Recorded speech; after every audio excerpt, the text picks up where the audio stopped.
12 जनवरी को राष्ट्रीय युवा दिवस मनाते हैं। 1985 से मनाने की शुरुआत भारत सरकार ने इसको की थी। दरअसल संयुक्त राष्ट्र के द्वारा अंतर्राष्ट्रीय युवा वर्ष घोषित किया गया था 1985 को। इसी उपलक्ष्य में भारत सरकार ने राष्ट्रीय युवा दिवस 12 जनवरी 1985 से मनाना आरंभ किया था। 12 जनवरी को इसलिए क्योंकि इसी दिन स्वामी विवेकानंद का जन्म होता है। 12 जनवरी 1863 को कोलकाता में इनका जन्म हुआ था। इनके बचपन का नाम नरेंद्र नाथ दत्त था। इनके जीवन से जुड़ी कुछ महत्वपूर्ण तथ्य जो एग्जाम के लिए महत्वपूर्ण हो सकते हैं कि 11 सितंबर 1893 को शिकागो विश्व धर्म संसद में अपना प्रसिद्ध भाषण इन्होंने दिया था। 1897 में रामकृष्ण मिशन की इन्होंने स्थापना की थी। नवंबर 1881 में रामकृष्ण परमहंस से इनकी प्रथम भेंट हुई थी, जिसमें इन्होंने पूछा था क्या ईश्वर सच में है। उसका इनको जवाब भी मिला था वहाँ पे। जनवरी 1887 में वड़नगर मठ में संन्यास इन्होंने ग्रहण किया था। कहाँ पे? वड़नगर मठ में। नवंबर 1894 में न्यूयॉर्क में वेदांत कमेटी की स्थापना की थी। कहाँ पे? अमेरिका में, न्यूयॉर्क में। 4 जुलाई 1902 को बेलूर मठ में इन्होंने महासमाधि ली थी। महत्वपूर्ण कृतियां इनकी Sangeet Kalpataru, Karma Yoga, Raja Yoga, Vedanta philosophy an address before the graduates, Jnana Yoga, भक्ति योग, मरणोपरांत प्रकाशित ये पुस्तक थी भक्ति योग इनकी, ध्यान रखिएगा। Philosophical society, lectures from Colombo to Almora, ये इनकी प्रमुख कृतियां थीं। इसके अलावा आपको बता दें कि 1995 से प्रतिवर्ष अक्सर 12 से 16 जनवरी के मध्य राष्ट्रीय युवा महोत्सव का आयोजन किया जाता रहा है। पहला जो आयोजन हुआ था नई दिल्ली में हुआ था। वर्ष 2019 से इसके साथ ही राष्ट्रीय युवा संसद महोत्सव का आयोजन होने लगा। लेकिन एक महत्वपूर्ण परिवर्तन हुआ पिछले वर्ष 2025 में, जब विकसित भारत यंग लीडर्स डायलॉग युवा महोत्सव जो है, इसी के स्थान पर इसी का नया नाम हो गया है विकसित भारत यंग लीडर्स डायलॉग। तो भारत सरकार का जो मुख्य प्रोग्राम रहता था राष्ट्रीय युवा महोत्सव, उसका स्थान अब किसने ले लिया है? विकसित भारत यंग लीडर्स डायलॉग। ध्यान रखिएगा। राष्ट्रीय युवा दिवस 2026 की थीम क्या है दोस्तों? राष्ट्र निर्माण के लिए युवा सशक्तिकरण, youth empowerment for nation building. इस उपलक्ष्य में नई दिल्ली के भारत मंडपम में खेल मंत्रालय के द्वारा, खेल व युवा मामलों का मंत्रालय एक ही मंत्रालय है, उसके द्वारा विकसित भारत यंग लीडर्स डायलॉग का दूसरा संस्करण, दूसरा क्यों? क्योंकि पहला संस्करण पिछले वर्ष आयोजित हुआ था 2025 में, वो पहला संस्करण था। जो राष्ट्रीय युवा महोत्सव जो प्रमुख महोत्सव होता था इस मंत्रालय के द्वारा आयोजित होता था, उसके स्थान पर आरंभ हुआ है। इसका दूसरा संस्करण 2026 में पुनः नई दिल्ली के भारत मंडपम में हुआ। 12 जनवरी को प्रधानमंत्री मोदी इसमें शामिल हुए। 9 से 12 जनवरी तक यह आयोजन हुआ, ध्यान रखिएगा, जिसमें 12 जनवरी को प्रधानमंत्री मोदी जो युवा दिवस था उस अवसर पर शामिल हुए। इसमें आपको बता दें पहला जो आयोजन हुआ था यंग लीडर्स डायलॉग का, वो पिछले वर्ष नई दिल्ली में ही भारत मंडपम में ही हुआ था। यह राष्ट्रीय युवा महोत्सव का नया रूप है। 29वां राष्ट्रीय युवा महोत्सव 2026 इसको आप कह सकते हैं। अगर ये एग्जाम में आए कि 29वां राष्ट्रीय युवा महोत्सव, या फिर एग्जाम में आए दूसरा विकसित भारत यंग लीडर्स डायलॉग, तो अंतर मत समझिएगा, ये 29वें राष्ट्रीय युवा महोत्सव का ही नया रूप है। थीम क्या रही इस महोत्सव की? विकसित भारत के लिए युवा, यूथ फॉर डेवलप्ड इंडिया। 16 जनवरी को राष्ट्रीय स्टार्टअप दिवस मनाया जाता है। वर्ष 2022 से इसको मनाने की शुरुआत हुई। राष्ट्रीय लोकपाल दिवस भी 16 जनवरी को ही मनाते हैं 2025 से, पिछले वर्ष ही मनाने की शुरुआत हुई। तो ये दूसरा वर्ष है राष्ट्रीय लोकपाल दिवस मनाए जाने का। आपको बता दें राष्ट्रीय स्टार्टअप दिवस 16 जनवरी 2016 को स्टार्टअप इंडिया अभियान के आरंभ के उपलक्ष्य में मनाया जाता है। भारत मंडपम नई दिल्ली में इस अवसर पर राष्ट्रीय स्टार्टअप दिवस समारोह का आयोजन हुआ। प्रधानमंत्री मोदी के द्वारा इसका उद्घाटन किया गया। ध्यान रखें 2026 स्टार्टअप इंडिया अभियान की शुरुआत की 10वीं वर्षगांठ भी है और इस दौरान ये वर्षगांठ भी मनाई गई। बेंगलुरु कडप्पा विजयवाड़ा आर्थिक गलियारा इकोनॉमिक कॉरिडोर जो कि एनएच नेशनल हाईवे 544 जी पर स्थित है, इससे जुड़ा एक महत्वपूर्ण सवाल आ सकता है एग्जाम में कि national highway authority of India द्वारा बिटुमिनस कंक्रीट बिछाने में अभूतपूर्व उपलब्धियों के लिए 4 गिनीज वर्ल्ड रिकॉर्ड बनाए गए। तो ये जो कंक्रीट बिछान बिटुमिनस कंक्रीट बिछाने के लिए 4 गिनीज वर्ल्ड रिकॉर्ड बनाया एनएचएआई ने, ये किस गलियारे में ये काम के लिए मिला है? तो बेंगलुरु कडप्पा विजयवाड़ा आर्थिक गलियारे पे। 23 जनवरी को पराक्रम दिवस मनाते हैं, वर्ष 2021 से मनाने की शुरुआत हुई थी। दरअसल यह दिवस नेताजी सुभाष चंद्र बोस की याद में मनाया जाता है। इनका जन्म 23 जनवरी को ही 1897 में कटक उड़ीसा में हुआ था। इस वर्ष हर वर्ष ये समारोह आयोजित होता है किसी स्थान पे, मुख्य समारोह। तो श्री विजयपुरम अंडमान और निकोबार की जो राजधानी है वहाँ पर आयोजित हुआ। इसके अलावा 13 अन्य स्थानों पर जो नेताजी से जुड़े हुए थे उन पर भी वहाँ भी समारोह आयोजित हुए, जिसमें उत्तर प्रदेश का मेरठ भी शामिल था। 24 जनवरी को राष्ट्रीय बालिका दिवस मनाते हैं, नेशनल गर्ल चाइल्ड डे मनाते हैं। महिला एवं बाल विकास मंत्रालय के द्वारा वर्ष 2008 से इसको मनाने की शुरुआत की गई थी। इस बार की जो थीम है बेहतर भविष्य के लिए बालिका सशक्तिकरण। नई दिल्ली में भारत का पहला नमो पुस्तक महोत्सव आयोजित हुआ जो कि प्रधानमंत्री नरेंद्र मोदी के जीवन पर आधारित कृतियों पर आधारित है। केंद्रीय मंत्री डॉक्टर जितेंद्र सिंह के द्वारा इस दौरान जनरल वी बानो तथा महात्मा नामक पुस्तकों का लॉन्च भी किया गया।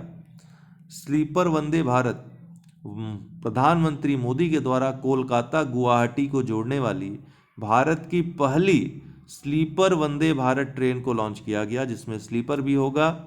17 जनवरी 2026 को बंगाल के मालदा से प्रधानमंत्री ने इसे रवाना किया। यह हावड़ा को गुवाहाटी से जोड़ती है। प्रोजेक्ट डॉल्फिन हाल ही में चर्चा में रहा जब इसका दूसरा सर्वेक्षण, बृहद सर्वेक्षण, व्यापक सर्वेक्षण का आरंभ किया गया। डॉल्फिन सर्वेक्षण का जो पहला चरण था उसके भी आंकड़े हम आपको आगे रखेंगे। ये जो आरंभ किया गया है उत्तर प्रदेश के बिजनौर से किया गया, किसके द्वारा? पर्यावरण, वन और जलवायु परिवर्तन मंत्रालय के द्वारा। इसमें डॉल्फिन की संख्या ही नहीं बल्कि उनके आवास की गुणवत्ता, मानवीय दबाव और पारिस्थितिकी खतरे का भी सर्वेक्षण किया जाएगा। तो एक व्यापक सर्वेक्षण है। डॉल्फिन सर्वेक्षण 2 चरणों में हो रहा है। पहले चरण में बिजनौर से गंगा सागर तक गंगा के मुख्य भाग और सिंधु नदी में डॉल्फिनों की संख्या की गणना की जाएगी। दूसरे चरण में ब्रह्मपुत्र नदी, गंगा की सहायक नदियों और सुंदरबन क्षेत्र और उड़ीसा के कुछ भाग भी शामिल रहेंगे। गंगा डॉल्फिन की बात करें जिसे 2009 में राष्ट्रीय जलीय जीव घोषित किया गया था। इसके अलावा सिंधु डॉल्फिन की संख्या, जिसको प्लेटनिस्टा माइनर भी कहते हैं, ठीक है। गंगा डॉल्फिन क्या कहते हैं? प्लेटनिस्टा गंगेटिका। सिंधु डॉल्फिन क्या कहते हैं? प्लेटनिस्टा माइनर। इसके अलावा इरावदी डॉल्फिन जो कि उड़ीसा में मुख्यतः पाई जाती है, आर्केला एविरोस्टिस जिसको कहते हैं, यह जो इरावदी डॉल्फिन है स्पाई हॉपिंग व्यवहार के लिए भी अपने प्रसिद्ध है। तो इन तीनों की ही गणना की जाएगी इसमें। आपको बता दें कि ये तीनों ही डॉल्फिन IUCN के लुप्तप्राय श्रेणी में शामिल है व वन्य जीव संरक्षण एक्ट 1972 की अनुसूची फर्स्ट में संरक्षित है। प्रथम व्यापक सर्वेक्षण के जो आंकड़े थे उसमें कुल 6327 डॉल्फिन की गणना की गई थी।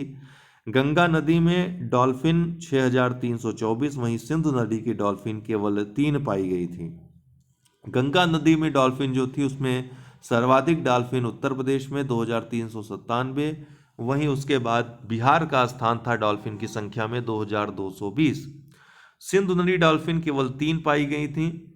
डॉल्फिन हॉट स्पॉट के रूप में 2 का चयन किया गया है, 2 हॉट स्पॉट पहचान की गई है। पहला भिंड पंचनदा विस्तार जो कि चंबल नदी का भाग है, वहीं चौसा मनिहारी जो हॉट स्पॉट है ये गंगा नदी का भाग है। इन दोनों का याद रखिएगा, अगर आए एग्जाम में तो पूछेगा कि डॉल्फिन हॉट स्पॉट के रूप में किन स्थानों की पहचान की गई है। तो एक तो भिंड पंचनदा विस्तार है, चंबल का भाग। दूसरा है चौसा मनिहारी भाग, जो कि गंगा का भाग है। महत्वपूर्ण संरक्षण क्षेत्र, तो डॉल्फिन के लिए गंगा नदी डॉल्फिन के लिए विक्रमशिला डॉल्फिन अभयारण्य, जो कि बिहार में स्थित है और भारत में एकमात्र डॉल्फिन अभयारण्य है। दूसरा सिंधु नदी डॉल्फिन, इसके लिए व्यास संरक्षण रिजर्व है, जो कि पंजाब में स्थित है। तो ये दो संरक्षण क्षेत्र हैं डॉल्फिन्स के लिए। RNI रिस्पॉन्सिबल नेशन इंडेक्स, उत्तरदायी राष्ट्र सूचकांक, ये शक्ति और धन के विपरीत कितना जिम्मेदार, कितना नैतिक शासन है किसी राष्ट्र का, इसकी माप करता है।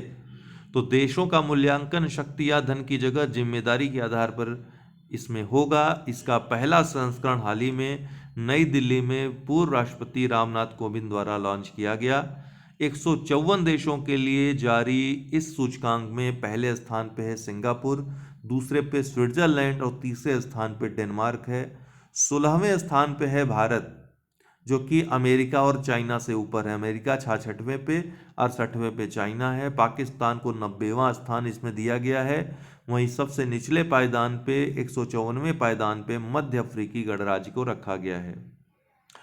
इसका विकास विश्व बौद्धिक फाउंडेशन के द्वारा JNU जवाहरलाल नेहरू विश्वविद्यालय के सहयोग से किया गया है।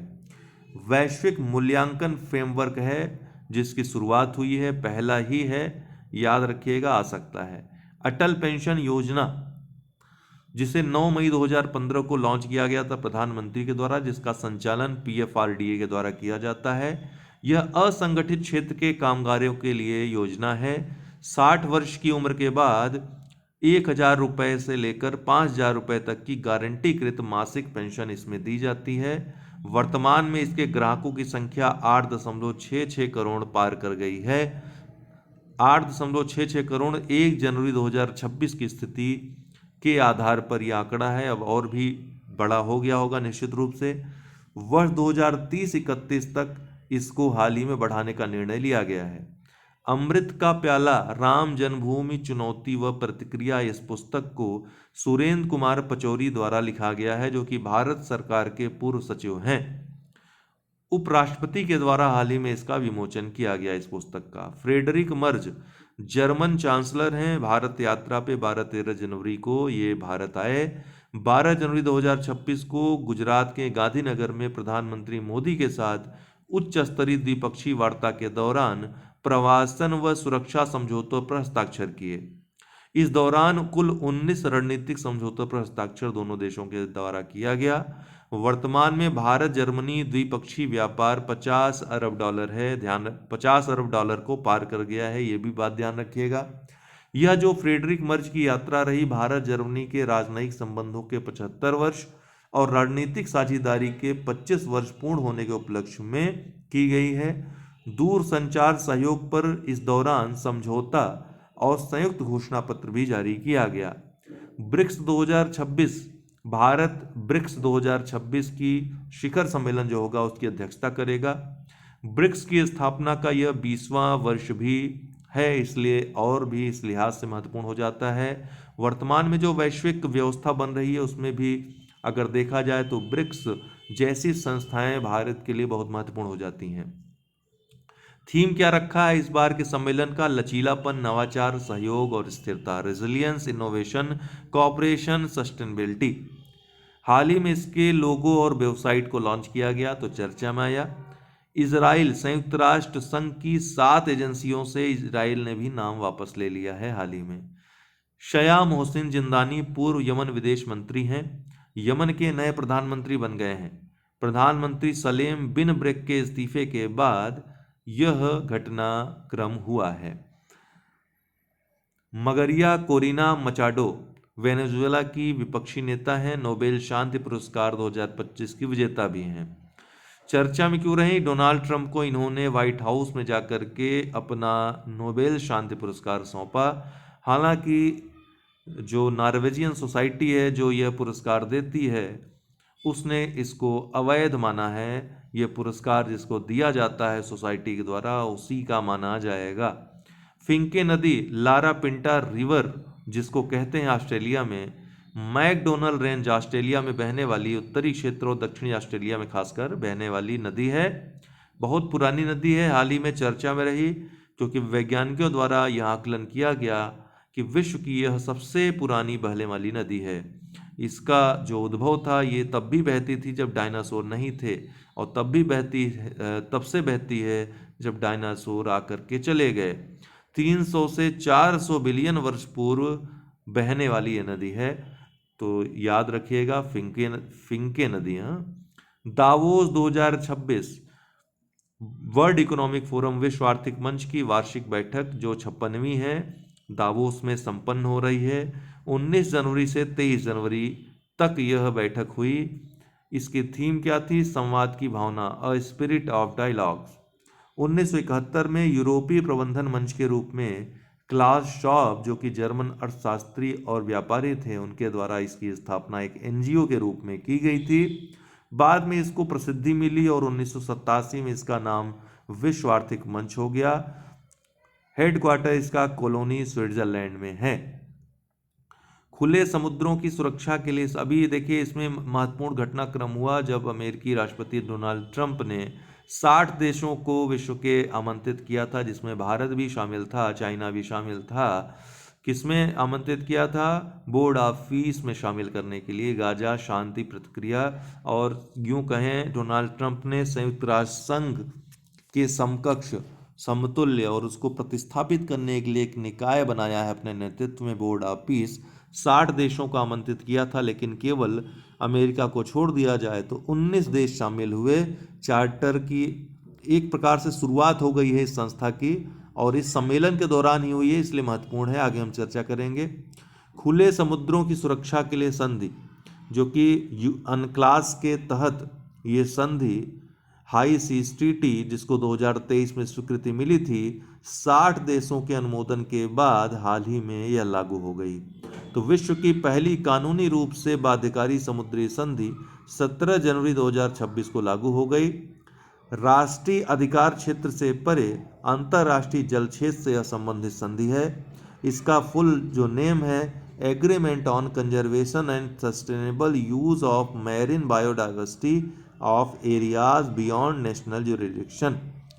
यावेरी मुसेवेनी 7वीं बार युगांडा के राष्ट्रपति चुनाव इन्होंने जीत लिए हैं, और ये नए फिर से 7वीं बार राष्ट्रपति पद की शपथ ले रहे हैं, यावेरी मुसेवेनी।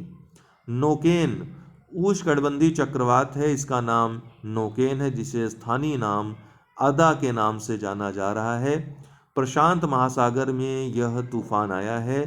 मायोन ज्वालामुखी जो कि फिलीपींस में स्थित है, उसके आसपास इस चक्रवात की वजह से खतरा उत्पन्न हुआ। शेख मोहम्मद बिन जायद अल नाहयान यूएई के राष्ट्राध्यक्ष, वहाँ के प्रेसिडेंट हैं, 19 जनवरी को 3 घंटे या 2 से 4 घंटे के बीच की छोटी यात्रा पे भारत आए। प्रधानमंत्री मोदी ने इनवाइट किया था इन्हें। इस दौरान रक्षा व व्यापार संबंधी 12 समझौते पर हस्ताक्षर इन्होंने किए। नई दिल्ली में वर्ष 2032 तक $200 अरब द्विपक्षीय व्यापार का लक्ष्य दोनों देशों ने मिलकर रखा। वर्तमान में यह जो है $100 अरब से अधिक है। वैश्विक सुरक्षा सूचकांक 2026 ग्लोबल सिक्योरिटी इंडेक्स नुम्बेयो संस्था के द्वारा जारी हुआ, जिसमें अबू धाबी, संयुक्त अरब अमीरात के अबू धाबी को लगातार 10वें वर्ष दुनिया का सबसे सुरक्षित शहर घोषित किया गया। बोर्ड ऑफ पीस, जिसकी हम अभी चर्चा कर रहे थे, नया वैश्विक निकाय है जो गाजा युद्ध विराम व पुनर्निर्माण योजना के लिए डोनाल्ड ट्रंप ने स्थापित किया है। हालांकि इसको लेकर के ट्रंप की बहुत अधिक महत्वाकांक्षाएं हैं। दावोस में ट्रंप ने 60 देशों को निमंत्रण भेजा था इसमें शामिल होने के लिए, हालांकि 19 ही आए। ये 19 कौन कौन थे? Saudi Arab, Pakistan, UAE, Qatar, Indonesia, मिस्र, जॉर्डन, तुर्की, Bahrain, Morocco, Argentina, Hungary, Albania, Bulgaria, Kosovo, Armenia, Azerbaijan, Kazakhstan और उज्बेकिस्तान। हालांकि अमेरिका का दावा और ज़्यादा है, और ज़्यादा देशों का है, लेकिन आधिकारिक रूप से इतने ही देश उपस्थित हुए। 19 देश और अमेरिका ने मिलकर के 22 जनवरी 2026 को दावोस स्विट्जरलैंड में WEF बैठक के दौरान ही 19 देशों ने और अमेरिका ने मिलकर के संस्थापक चार्टर पे हस्ताक्षर किए। ध्यान रखिएगा, भारत को आमंत्रित किया था लेकिन भारत इसमें शामिल नहीं हुआ। राकेश अग्रवाल NIA राष्ट्रीय जांच एजेंसी के नए महानिदेशक बनाए गए हैं। आर्यन वार्ष्णेय ये दिल्ली के रहने वाले हैं, भारत के 92 में शतरंज ग्रैंड मास्टर बने हैं। विजेंदर सिंह एशियाई मुक्केबाजी परिषद के सदस्य बनाए गए हैं। Vijay Hazare trophy 2026 cricket tournament है, घरेलू टूर्नामेंट है। विदर्भ ने सौराष्ट्र को हराकर पहली बार जीत लिया अभी हाल ही में। विराट कोहली, रोहित शर्मा आदि भी इसमें खेलते हुए आपको नजर आए थे। तो विदर्भ ने पहली बार जीता है सौराष्ट्र को हरा करके। इसमें सबसे सफल जो राज्य रहा है इसमें कर्नाटक रहा है। उसके बाद कर्नाटक और तमिलनाडु दोनों सबसे सफल राज्य रहे हैं। 5-5 बार इन दोनों ने ये टूर्नामेंट जीता है। इसके बाद मुंबई है 4, उसने भी 4 बार जीता है। जेमिनी गूगल का आर्टिफिशियल इंटेलिजेंस प्लेटफॉर्म है।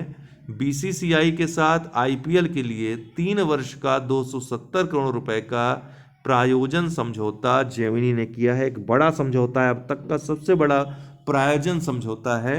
तो जेमिनी प्रायोजक होगा अब किसका? IPL का।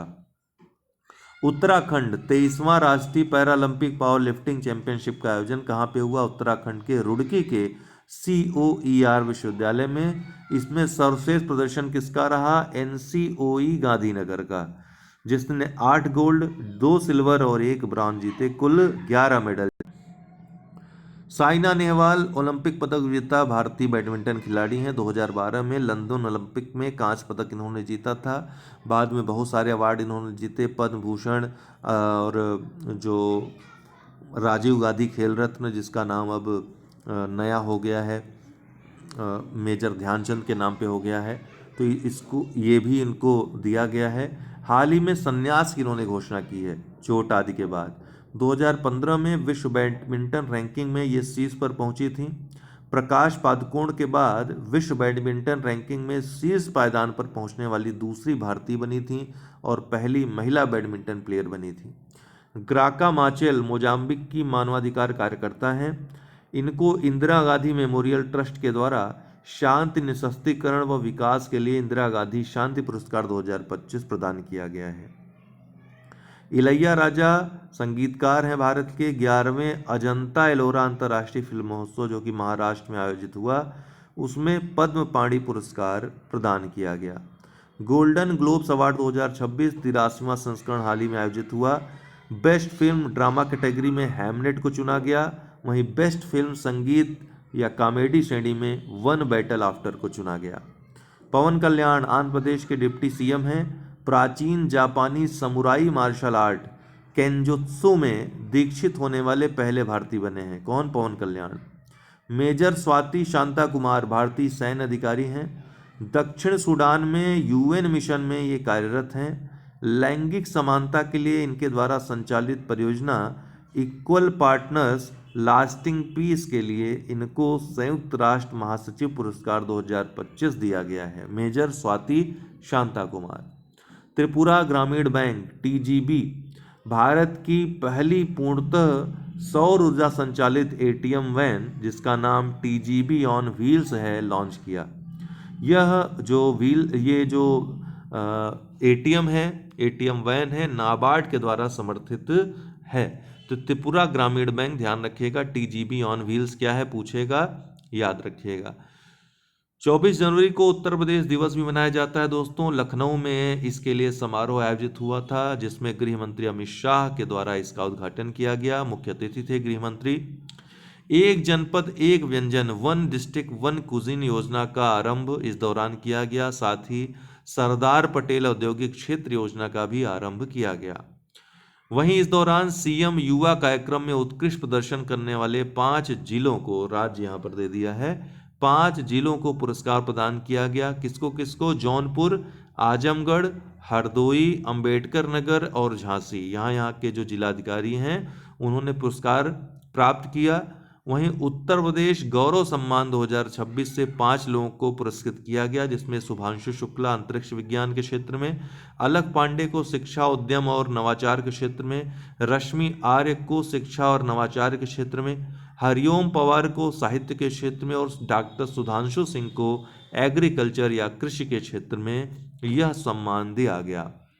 मुख्यमंत्री सीएम युवा की बात करें तो मुख्यमंत्री युवा उद्यमी विकास अभियान इसका फुल फॉर्म है। 24 जनवरी 2025 को इसको आधिकारिक रूप से शुरुआत किया गया था। इसका लक्ष्य अगले 10 वर्षों में 10 लाख सूक्ष्म उद्योगों को बढ़ावा देने के लिए युवाओं को 5 लाख रुपए तक का ब्याज मुक्त व गारंटी मुक्त ऋण देना लक्ष्य है। सरकार द्वारा 10% सब्सिडी भी इसमें दी जाती है। तो अगले 10 वर्षों में 10 लाख अर्थात हर वर्ष 1 लाख लोग युवा जो हैं इसमें लक्षित हैं। पात्र कौन होगा? कौशल प्रशिक्षित न्यूनतम 8 पास 21 से 40 वर्ष तक के युवा इसमें पात्र हैं। स्कॉटलैंड आईसीसी T20 विश्व कप 2026 से बांग्लादेश के बाहर होने के बाद स्कॉटलैंड को शामिल किया गया है। ध्यातव्य है कि आईसीसी T20 विश्व कप 2026 भारत और श्रीलंका की मेजबानी में आयोजित हो रहा है। एशिया विनिर्माण इंडेक्स 2026 तीसरा संस्करण इसका हाल ही में जारी किया गया, जिसमें चाइना पहले स्थान पे है मैन्युफैक्चरिंग में, दूसरे पे मलेशिया, तीसरे पे वियतनाम, चौथे पे सिंगापुर, पांचवें पे दक्षिण कोरिया है। भारत 11 एशियाई देशों में प्रमुख एशियाई देशों में छठे स्थान पे है। यह इंडेक्स डेजान शिरा एंड एसोसिएट्स द्वारा जारी किया गया। लखनऊ में 86वां अखिल भारतीय पीठासीन अधिकारी सम्मेलन AIPOC 19 से 21 जनवरी 2026 को आयोजित हुआ। ये कहाँ पर आयोजित हुआ? तो उत्तर प्रदेश की विधानसभा में। इसका उद्घाटन लोकसभा स्पीकर ओम बिरला के द्वारा किया गया। भद्रकाली शिलालेख 12वीं शताब्दी का शिलालेख है। प्रभास पाटन गुजरात में स्थित भद्रकाली मंदिर में यह स्थित है। सोमनाथ मंदिर के इतिहास से संबंधित है। सोमनाथ मंदिर निर्माण के 4 युगों का वर्णन इसमें दिया गया है, जिसमें सतयुग में इसका निर्माण चंद्र या सोम के द्वारा सोने से किया गया था, स्वर्ण से। त्रेता युग में इसका निर्माण रावण के द्वारा सिल्वर चांदी से किया गया था। द्वापर में श्री कृष्ण के द्वारा लकड़ी से इसका निर्माण किया गया था। वहीं कलयुग में राजा भीमदेव सोलंकी के द्वारा पत्थर से इसका निर्माण किया गया था। किसका? सोमनाथ मंदिर का। रोबोट सिस्टम 15 RBS 15 क्या है? तो साब जो कंपनी है, स्वीडिश एरोस्पेस व रक्षा कंपनी स्वीडन की, इसके द्वारा विकसित एंटी शिप मिसाइल है। S-400 जो रूसी वायु रक्षा प्रणाली है, उसके कुछ हिस्से को यह नष्ट करने की क्षमता भी रखता है। PSLV C-62 इसरो की वर्ष 2026 की पहली उड़ान थी, जिसमें भारत, ब्राजील और नेपाल के कुल 16 उपग्रह शामिल थे। 12 जनवरी की श्रीहरिकोटा से आंध्र प्रदेश से प्रक्षेपित किया गया, लेकिन तीसरे चरण में खराबी आने के कारण यह असफल हो गया। आपको बता दें कि इसरो की लगातार यह दूसरी असफलता है PSLV की। इसके पूर्व मई 2025 में PSLV C-61 भी इसी तरह असफल हो गया था।